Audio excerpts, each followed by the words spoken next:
Welcome to the Fralin Spotlight Talks for YouTube.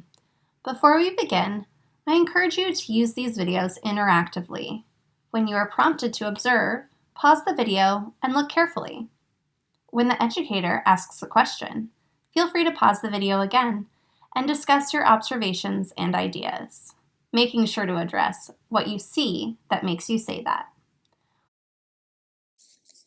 Let's start out by taking a long, close look at Sarah Maple's photograph, Snow White the Scientist, part of her Disney Princess series. Let your eyes scan the entire image, taking into account details both big and small.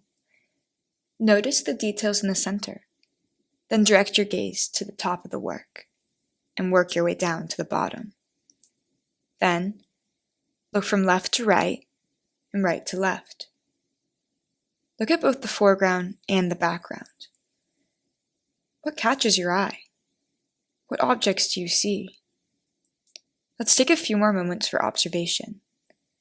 Feel free to pause the video at any time to discuss what you notice. You're welcome to write down any of your preliminary thoughts, or, if participating with others, you can share your observations out loud.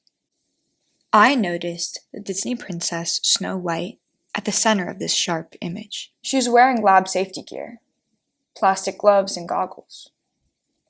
Her brightly colored, almost luminescent princess costume stands out against the generic work environment, as well as the other two scientists in the laboratory setting.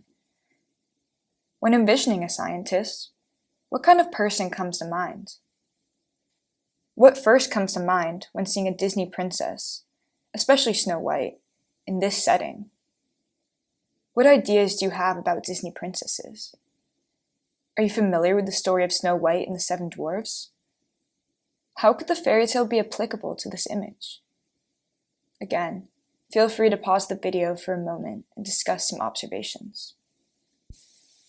You might notice that the princess is concentrating on measuring a liquid substance into a beaker, which is reminiscent of the story of Snow White and the Seven Dwarfs. In the story, Snow White's evil stepmother, jealous of the princess's beauty, concocts a poisonous mix of liquids and injects them into an apple, hoping that Snow White would eat it and die. Through this artistic choice, Maple reclaims the image of Snow White, making her a power-wielding role model who's responsible for her own destiny. In this depiction, the princess is neither a subject to her evil stepmother nor anyone else, like the prince who ends up saving Snow White with a kiss after being poisoned. Here, Snow White is in full control of herself and her future. Now that we have discussed some key contextual details, it's time to dive into the artist's motivations and historical context of the photograph. The occupation of a scientist, as well as many other STEM-related positions, are held mostly by men. Maple confronts this fact through her usage of a princess, an ultra-feminine symbol, in this stereotypically male-dominated field. I was surprised to learn that the artist Sarah Maple is actually dressed as Snow White in this photograph. She often uses herself as a subject in her works. Maple's decision to pose as a princess in this traditionally masculine setting frees the princess from its limited portrayal and confining damsel in distress narrative. Maple says, quote, "I wanted to plant the ideas that girls and boys should be thinking there's more opportunities for girls than just being a princess and being pretty. I would like in some way, in my work, to engage feminist ideas with young people." End quote.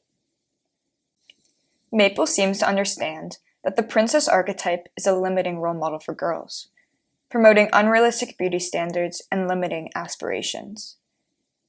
Beyond freeing the princess from its confinement, Maple's use of an easily identifiable, symbolic, pop cultural figure helps redefine societal limitations for women, as well as culturally prescribed ideals. Try putting together two gender stereotypes you're familiar with, such as Maple did with the princess in the laboratory. What might happen in the new scene you've imagined? What would it look like? Now that you know more about this work, Let's spend our final few moments together thinking about what new ideas or interpretations you have about Sarah Maples' Snow White the Scientist. Resonate with these questions as well as any others you might have. I'm curious, if you were to rewrite the story of a fairy tale character, what story might you tell? What might the setting be? What would happen in the beginning, middle, and end? Thank you so much for taking an in-depth look at Sarah Maples' Snow White the Scientist with me.